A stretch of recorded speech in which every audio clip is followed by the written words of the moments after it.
What flag is this? This is Biafra flag. Okay. The people that are agitating to come out of Nigeria because Nigeria is the most corrupt country in the world. And these people you see over there, just on Monday, the embassy is over there. They were collecting £50 each person to come and stand in solidarity with a man that has been killing people in Nigeria.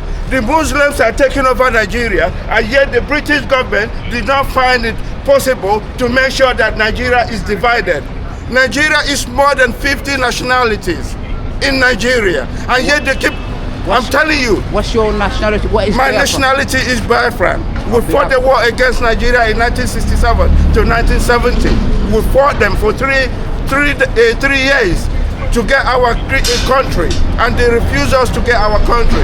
In 1970, the British government, what's his name?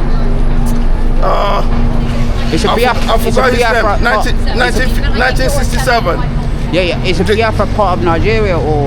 We're eastern part of Nigeria. We're not part of Nigeria. We refuse to be part of Nigeria.